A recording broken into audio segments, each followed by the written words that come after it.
Hello everyone, आज आप सभी लोगों का स्वागत है फिर से एक और नए लेक्चर में। और ये लेक्चर होने जा रहा है बड़ा शानदार, बहुत इंटरेस्टिंग, बिकॉज ये जो लेक्चर है ये बहुत इंपॉर्टेंट है हमारे करियर पॉइंट ऑफ व्यू से, not only in the exam point of view.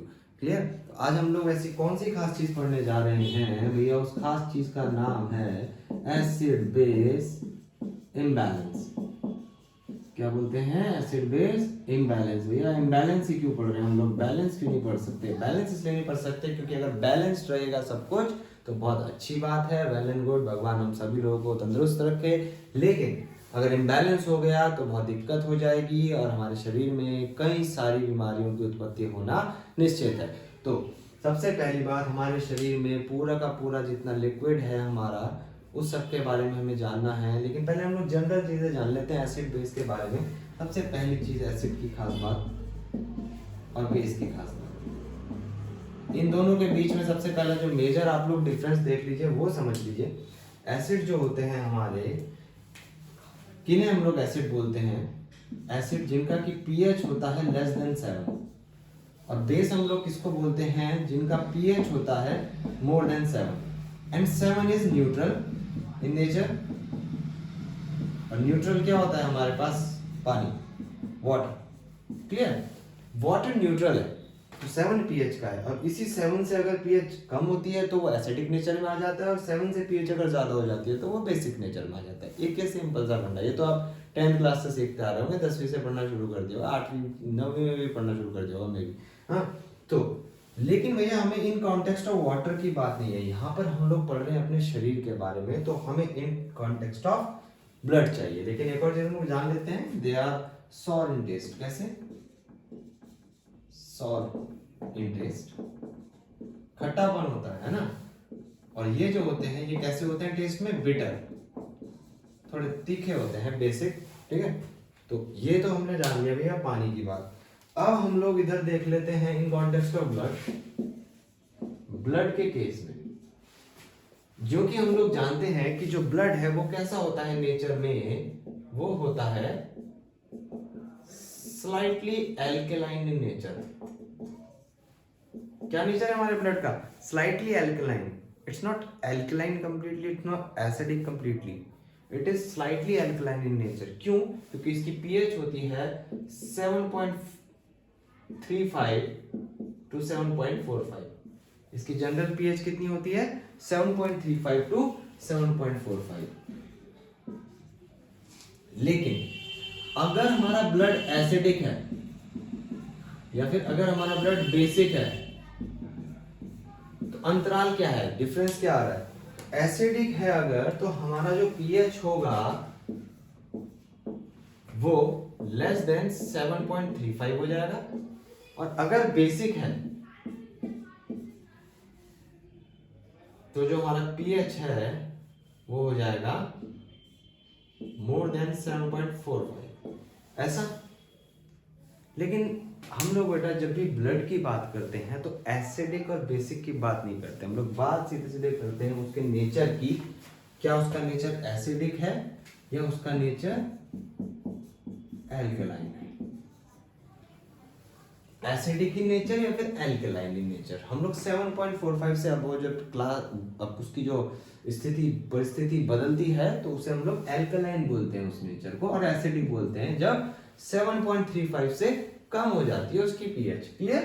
तो एसिड बेस की बात अगर only in context of water करी जाए तो 7 is neutral and more than 7 is base and less than 7 is acidic.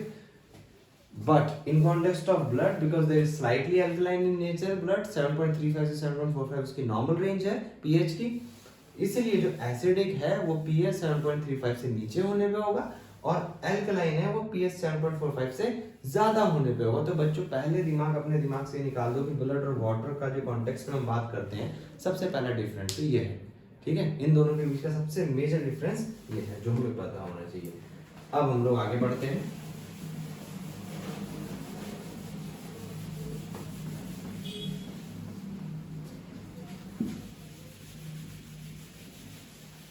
आगे हम लोग क्या देखेंगे? आगे हम लोग देखेंगे एसिड की क्वालिटी, एसिड का नेचर।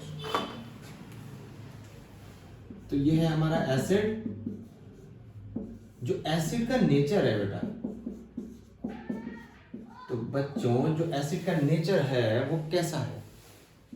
एक तो वॉलेटाइल टाइप का है, कुछ एसिड्स तो वॉलेटाइल इन नेचर होते हैं और कुछ होते हैं non volatile in nature.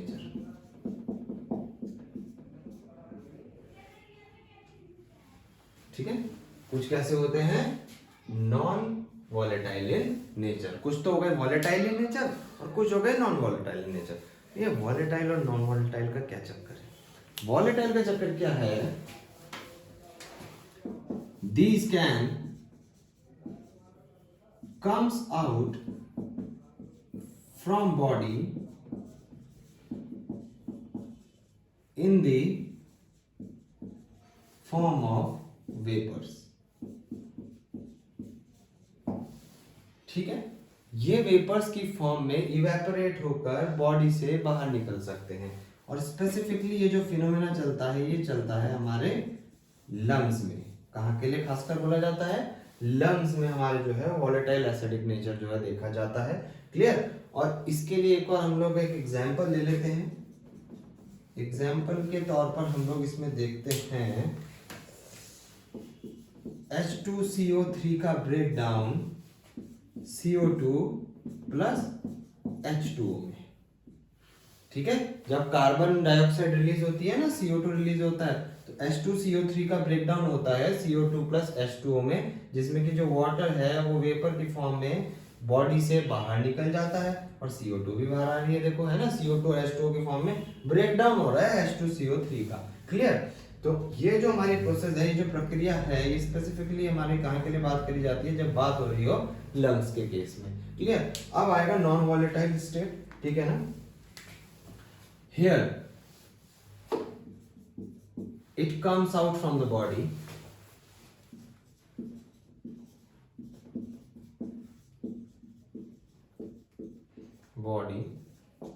in the form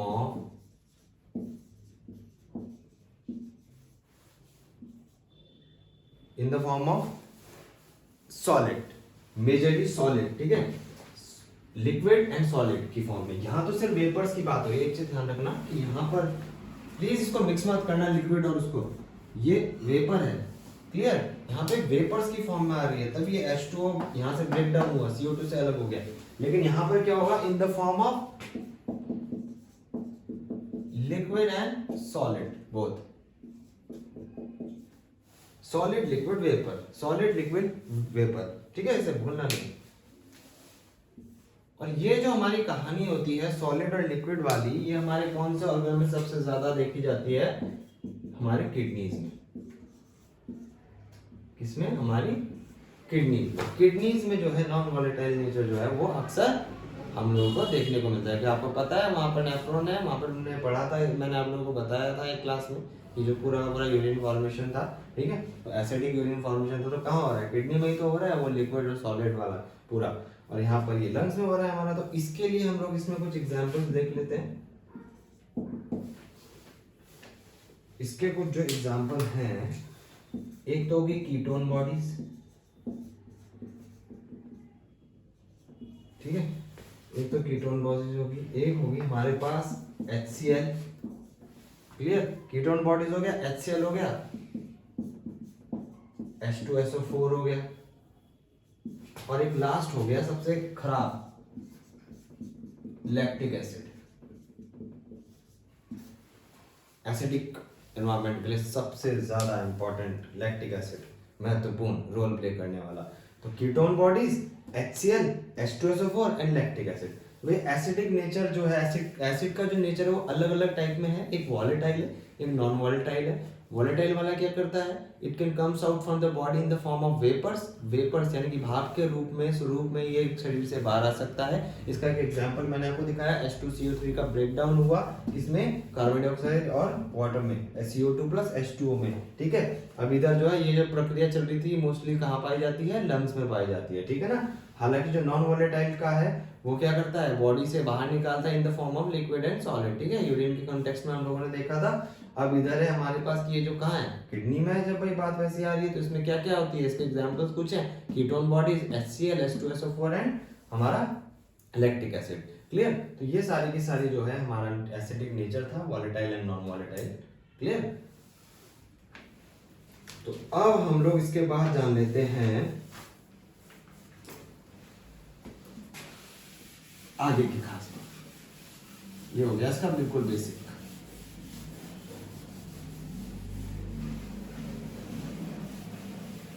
base कैसे कोई स्पेसिफिकली टाइप्स उतने नहीं है, उनको जानने की इतनी आवश्यकता पड़ती नहीं, कि बेसिक में तो सब कुछ ठीक ही रहता है। ज़्यादा ज़्यादा क्या है, एल्कलाइन नेचर है, वही पता चल जाएगा। आगे वो चीज़ें मैं आप लोगों को आगे से अच्छे से समझाऊंगा। अभी आप लोग फिलहाल के लिए देखिए। तो भैया जब हम ब्लड के बारे में, ब्लड के कंटेक्स्ट में बात करते हैं, तो मैंने आप लोगों को दो कंडीशन बताई, एक एसिडोसिस एंड एक एल्कलोसिस।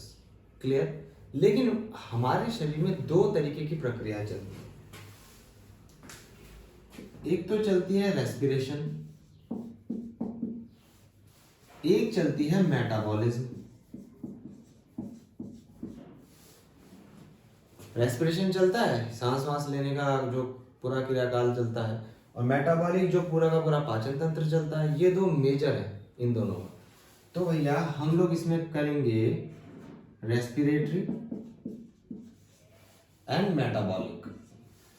यहां से समझना है आप लोगों को, ठीक है। तो रेस्पिरेटरी एसिडोसिस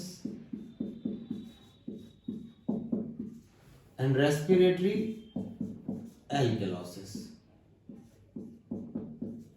ये है कंडीशन। मेटाबॉलिक में भी दो कंडीशन है, मेटाबॉलिक एसिडोसिस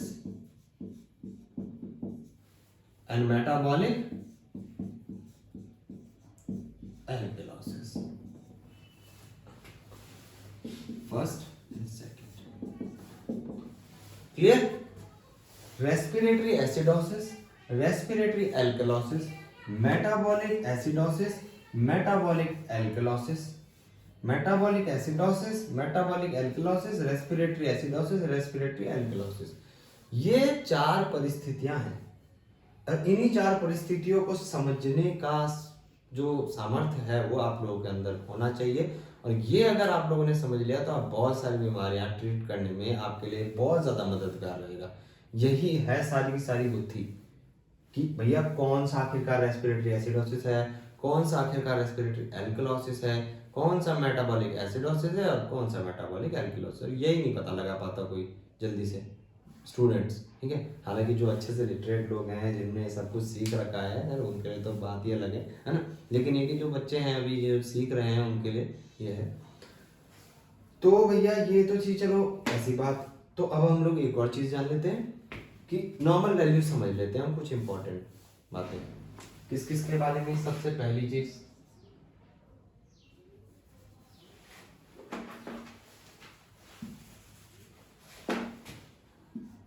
सबसे पहली चीज normal pH. Clear. Normal pH. और दूसरी हमारे पास आ गई, हमारे पास हमारा PO2, तीसरा PCO2, और चौथा HCO3। HCO3 यानी कि हमारा बाइकार्बोनेट। बाकी जो हमारा ABG एनालिसिस होता है, आर्टेरियल ब्लड गैसेस का जो एनालिसिस होता है, वो आर्टेरियल ब्लड गैसेस के एनालिसिस में हम लोग हीमोग्लोबिन भी देख सकते हैं, HB भी उसमें आता है, हम लोगों को पता चल सकता है। लेकिन जो मेजर हम लोग फोकस करते हैं वो करते हैं अपने इन्हीं चीजों के ऊपर, पीएच, PO2, PCO2 और HCO3। HCO3 यानी कि बाइकार्बोनेट।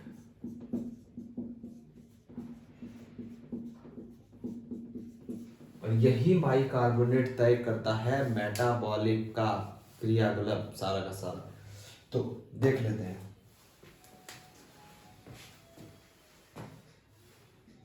7.35 से 7.45, ये तो हमने पता लगा लिया था ब्लड का पीएच। अब देखिए पीएच, अब आप लोग एक चीज नोटिस कर, अब जो O2 है वो 80 to 100 है। 80 to 100 ये तो इजीली याद हो जाता है सभी को कि PO2 जो है हमारा वो 80 to 100 है। लेकिन PCO2 अगर भूलना, ऐसा लग रहा हो कि हम भूल जाते हैं, तो भूलने की आवश्यकता नहीं है। 7.35 का 35 उठाइए और 7.45 का 45 उठाइए। क्लियर। तो हो गया 35 से 45, बस। इज दैट सिंपल, ठीक है। और बाकी हमारा HCO3 जो होता है वो होता है 22 से 27।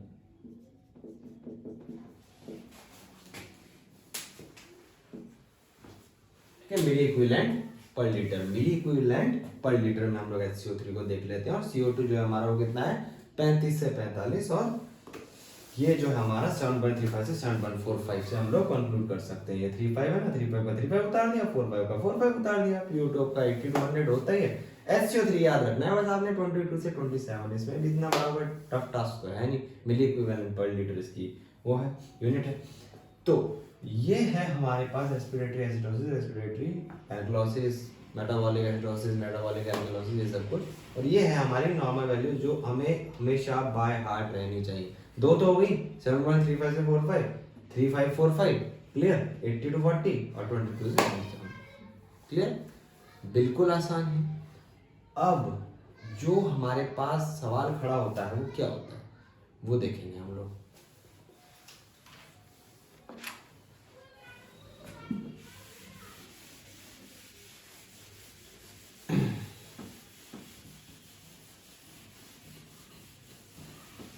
ये सर ठीक है, ये तो हमने देख ली वैल्यू, अब हम पता कैसे लगाएं कि क्या है सिचुएशन, एसिडोसिस की है एल्कलोसिस की है, क्लियर। अब आप लोगों को हम लोग एक सैंपल क्वेश्चन कर लेते हैं। पीएच है मान लो आपकी, लेकिन पीएच हो गया, PCO2 हो गया, और तीसरा हम लोग लिख लेते हैं अपना हमारा PO2 ले लेते हैं, और HCO3 ले लेते हैं, ठीक है। तो pH तो हम लोग ले लेते हैं, ये ले लेते हैं, मान लो हमने CO2 43 ले लिया, O2 हमने 80 ले लिया, HCO3 को हम लोगों ने मान लो 20 मान लिया, क्लियर।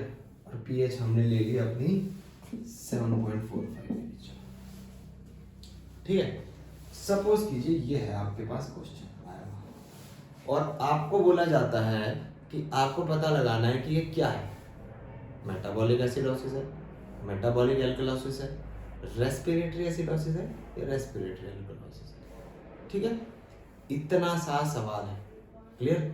ये सवाल क्वेश्चन के तौर पे आए या आप क्या कि मरीज की एबीजी एनालिसिस आ जाए और आपको देखकर बताना हो कि ये सिचुएशन है भैया, अब हमें ये ट्रीटमेंट करना है, तो पता लगाना है ना।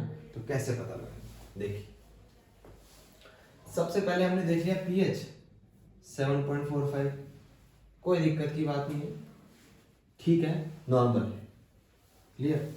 अगला हम लोगों ने देख लिया PCO2, PCO2 43 है, 35 से 45 नॉर्मल होता है, नॉर्मल है, कोई दिक्कत की बात नहीं। PO2 देख लिया 80 है, कोई दिक्कत की बात नहीं। HCO3 देख लिया 20 है, क्या है 20 है, दिक्कत की बात है क्योंकि 22 से 27 होना चाहिए था, क्लियर। तो एक पॉइंट तो हमने रख लिया ये, तो यहीं से जो पता चल गई हमें वो पता चल गई कि आंसर में जो कंडीशन है वो कंडीशन क्या है, वो कंडीशन है मेटाबॉलिक। ये जो HCO3 का मैटर है भैया वो मेटाबॉलिक का मैटर है, क्लियर। बाकी जो गैसियस का है एक्सचेंज वो रेस्पिरेटरी का मैटर है, क्लियर। और एसिडिक या फिर एल्कलाइन वो pH का मैटर है, ठीक है। एसिडोसिस या एल्कलोसिस है वो तो pH का मैटर है, ठीक है ना। यहां पे देख लेते हैं हम लोग एसिडोसिस या एल्कलोसिस, तो यहां से पता चलेगी, ठीक है। यहां से रेस्पिरेटरी पता चलेगा और यहां से बाइकार्बोनेट से क्या पता चलेगा, मेटाबॉलिक कंडीशन पता चलेगी, क्लियर। मेटाबॉलिक, तो भैया HCO3 कम था तो यहां से कंडीशन आ गई किसकी, मेटाबॉलिक की, ठीक है। और जब कंडीशन मेटाबॉलिक की तो रेस्पिरेटरी कंडीशन तो इरेज हो गई ना, इसको हटा दिया क्योंकि ये तो नॉर्मल है, जो नॉर्मल है उसको छेड़ना क्यों है ना। अब हमने देखना कि pH हमें क्या कहता है, एसिडिक बताता है अपने को या अल्कलाइन बताता है। हाँ, अब हम लोग क्या करेंगे, अब कंफ्यूजन है, ब्लड स्लाइटली अल्कलाइन नेचर का। तो एक चीज हमेशा ध्यान रखिएगा, 7.35 से 7.45 हम लोग मानते हैं ब्लड को, ठीक है, जिसमें से एक मिड वैल्यू हम लोग निकालते हैं 7.40, क्लियर। 7.40 से इधर इधर जो होगा वो हम लोग सीधे सीधे एल्कलॉसिस में मान लेंगे। क्लियर हो गया? और 7.40 से इधर इधर जो होगा, नीचे नीचे जो होगा, इधर इधर जो होगा, वो एसिडोसिस में मान लेंगे। क्लियर हो गया? तो 7.40 से ये किधर को है? इधर है ना, 7.45। तो यानी कि हमारी कंडीशन क्या हो गई? Metabolic alkalosis. कौन सी कंडीशन हो गई? Metabolic alkalosis. अब हमें पता चल गया कि हमारे पेशेंट को है भैया मेटाबॉलिक एल्कलॉसिस। क्लियर? और अगर मेटाबॉलिक एसिडोसिस होता तो भी हमें पता चल जाता। उस हिसाब से हम अपने प्रिस्क्राइब मेडिकेशन डॉक्टर्स जो है वो दे देते हैं। तो ये चीज है कि ये चीज अब आप लोगों को भी समझ में आएगी। As being a nursing staff आप लोग जब देखेंगे तो आपको समझ में आएगा कि हाँ भाई ये एसिडोसिस की कंडीशन है और ये एल्कलॉसिस की कंडीशन। इस तरीके से आपने जज करना है। क्लियर? अब इसको मिटा लेते हैं, एक कंडीशन और देख लेते हैं थोड़ी सी।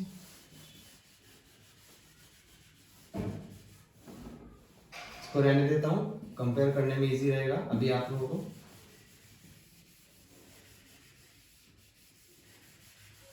ये हटा दी इसकी वैल्यूज हमने, थोड़ा बड़ा बड़ा लिख लें क्या?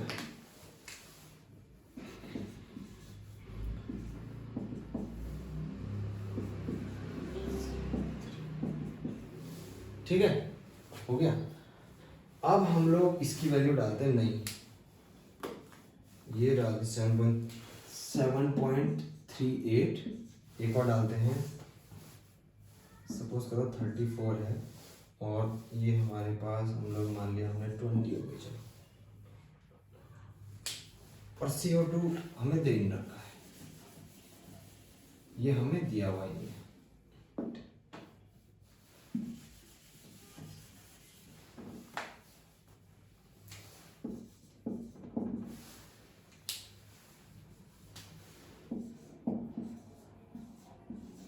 ठीक है, अब हम लोग चेक करते हैं।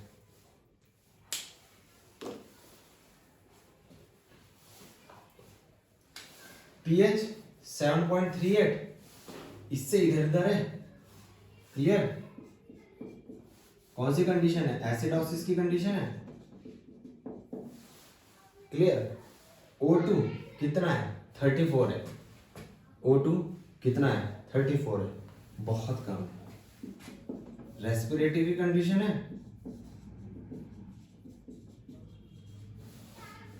लेकिन HCO3 कितना है? ये भी 20 है। तो भैया इस हिसाब से तो मेटाबॉलिक की भी कंडीशन है।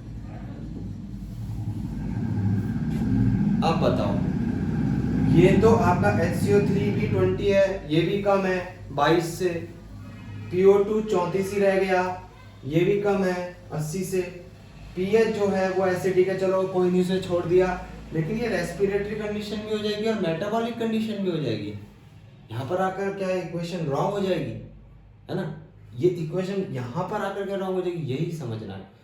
अब हम लोग एक फिनोमेना पढ़ते हैं, और इस फिनोमेना को हम लोग किस नाम से जानते हैं? रोम के नाम से, ROME। ठीक है, रोम के नाम से। तो रोम का अर्थ क्या है? रेस्पिरेटरी तो ऑपोजिट, एंड मेटाबॉलिक इक्वल। क्या जाना आपने? कि रेस्पिरेटरी ऑपोजिट और मेटाबॉलिक इक्वल। अब हमने देखना है कि ये जो रेस्पिरेटरी और मेटाबॉलिक है ये हमारे pH के ऑपोजिट है, ये इक्वल है। क्लियर? तो इसके कहने का तात्पर्य ये है कि अगर रेस्पिरेटरी कम होगा, इसके कहने का तात्पर्य ये है कि अगर रेस्पिरेटरी रेट, मान लो रेस्पिरेटरी रेट छोड़ो, अगर मान लो कि रेस्पिरेशन जो है वो कम होगा, समझ रहे हैं? तो जो pH है वो ज्यादा होना चाहिए, यानी कि pH 7.40 से ज़्यादा होना चाहिए, कम नहीं होना चाहिए 7.40 से। और अगर रेस्पिरेटरी ज़्यादा है तो पीएच कम होना चाहिए, ये कहता है ये इक्वेशन। और मेटाबॉलिक की कंडीशन में क्या है कि अगर मेटाबॉलिक ज़्यादा होगा तो भैया पीएच भी ज़्यादा होगा, और अगर मेटाबॉलिक कम होगा तो पीएच भी कम होगा। ये हमें सिखाता है हमारा रोम का phenomena, respiration opposite metabolic equal. जब भी हमारे एक ऐसी कंडीशन आ जाएगी कि रेस्पिरेटरी और मेटाबॉलिक दोनों इफेक्ट हो रखे हों और अब हमें पता नहीं चल पा रहा है कि रेस्पिरेटरी हो रहा है या मेटाबॉलिक हो रहा है, तब हमने इस इक्वेशन पे ये फॉर्मूला फिट करना है और इस फॉर्मूले का पुट करना है आपने। और क्या देखने को मिलेगा आप लोगों को, अब देखते हैं इस फॉर्मूले के हिसाब से रेस्पिरेटरी में देखते हैं। क्लियर? रेस्पिरेटरी में जो O2 था 80 था, तो यानी कि O2 कम हुआ था, यानी कि PO2 कम हुआ था, तो pH ज्यादा होना चाहिए था, लेकिन pH कितना है 7.38 है, यानी कि 40 से कम है, 7.40 से कम। तो ये यहां पर हो गया उल्टा। ठीक है, लेकिन HCO3 की जब बात आएगी, HCO3 की ये कम हो रहा था, 22 से कम हो रहा था, तो यानी कि इसके तो इक्वल होना चाहिए मेटाबॉलिक के, तो यानी कि वो भी 7.40 से कम होना चाहिए पीएच। और क्या वो कम था? जी हाँ, वो क्या था, वो पीएच जो था वो कम था। तो रेस्पिरेटरी की जो थी कंडीशन वो तो हो गई थी wrong proof according to Rome phenomena, और मेटाबॉलिक की जो है वो हो गई राइट प्रूफ। और कंडीशन ये थी 7.38 की, तो यानी कि जो कंडीशन थी ये कंडीशन थी एसिडोसिस की, देख लिया आपने। तो इसका मतलब मेटाबॉलिक तो कंडीशन थी और सिचुएशन 7.38 क्या बोलती है, एसिडोसिस, मेटाबॉलिक एसिडोसिस। तो ये जो कंडीशन थी भैया, ये कंडीशन क्या थी, ये कंडीशन थी मेटाबॉलिक एसिडोसिस की। तो एक तो आपने तरीका सीख लिया साधारण रूप से समझने का कि भैया साधारण एबीजी आई, आपने देखा बता दिया।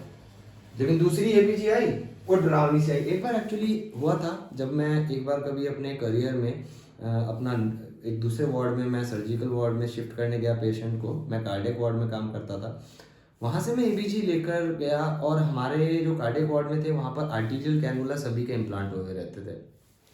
अब भाई आर्टीरियल कैनुला जब सबके लगे हुए हैं तो ऑब्वियस ही बात है कि हम तो भैया आर्टीरियल सैंपल लेने में हमें कोई दिक्कत नहीं होती थी। हम प्रेशर मॉनिटरिंग किट के डीबीटी किट से हम लोग डायरेक्ट निकाल के हम लोग अपना जो है सैंपल ले लेते थे, हमें पंक्चर करने की आवश्यकता होती नहीं थी जब आर्टीरियल कैनुला होता था।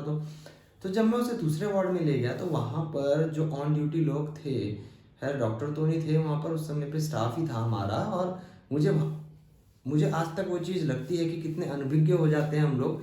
तो वहाँ का जो सीनियर मोस्ट स्टाफ था वो मेरे से बोला कि ये तो इस पेशेंट का वीबीजी है, this is venous blood gases का वो है, ये रिकॉर्ड है।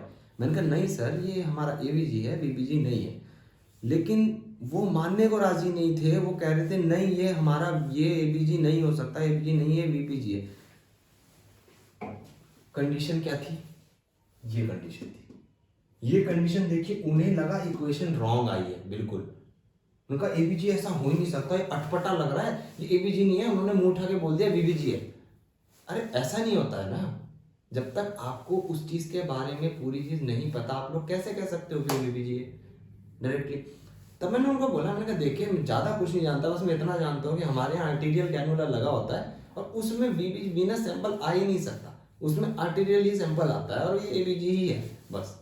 उस दिन की जो मैंने रिपोर्ट थी वो देखी, और ये वही रिपोर्ट है आप लोगों के लिए जो मैं पेश करने जा रहा हूँ। ये वही रिपोर्ट है इसी रिपोर्ट की वजह से मैं बहुत कंफ्यूज हुआ, और फिर उसके बाद जब मैंने खुद स्टडी करी और ये सारी चीज़ें फाइंड आउट मेरे को देखने को मिला कि हाँ भाई ऐसे ऐसा भी होता है, तो मैंने जो चीज़ें अपने जीवन में सीखी हैं अपने एक्सपीरियंसेस से, मैं वही चीज़ें आपको सिखाना चाहता हूँ। तो आप लोग उसको मतलब सीधा उसको वो नहीं कर देना है कि बायकॉट कर दिया कि नहीं ये हो ही नहीं सकता है, हो सकता है, होता है, ये है और ऐसे है, ठीक है। तो भैया इससे आप लोग हमेशा पता लगा सकते हैं मेटाबॉलिक एसिडोसिस या मेटाबॉलिक एल्कलोसिस या रेस्पिरेटरी एसिडोसिस, रेस्पिरेटरी एल्कलोसिस। अगर भगवान ने करे, अगर चलो अगर भगवान करे, अगर भगवान तो खैर कुछ भी ना करे ऐसा कुछ गड़बड़, पर फिर भी अगर आप लोगों के समझने की बात आ जाती है, जैसे कि यहाँ पे PO2 था, ठीक है, और हम लोगों ने देख लिया था कि भैया जो हमारा रेस्पिरेशन था वो पीएच के अपोजिट होना चाहिए था, क्लियर। तो पीएच अगर हमारा कम था और PO2 हमारा अगर ज़्यादा होता, सपोज कीजिए यहाँ पर, और यहाँ पर हमारा जो PO2 होता ये होता 90, ठीक है, ये होता 90, और HCO3 जो है हमारा ये हमारा होता कितना, प्रॉपर 25 होता हमारा, ठीक है ना। इस कंडीशन में हम लोग देखते कि O2 90 है, ठीक है, ऊपर को बढ़ रहा है बढ़िया करके, और ये हम लोग देखते कि पीएच जो है वो कम है 7.40 से, तो हम लोग सीधा इस इक्वेशन को उठा लेते, क्योंकि ये ऑपोजिट कंडीशंस थी ना, ऑपोजिट कंडीशन, ठीक है। ये बढ़ रहा था, ये घट रहा था, चलो ये मान लो ये होता 120 होता, 90 तो नहीं बोल सकते, 120 हमने कर दिया, चलो PO2 का लेवल इतना ज्यादा है, इतना ज्यादा, या अब तो भाई मतलब रेस्पिरेटरी का गड़बड़ है मामला है नहीं, तो इस केस में हम लोग बोल सकते थे कि रेस्पिरेटरी एसिडोसिस है, ठीक है।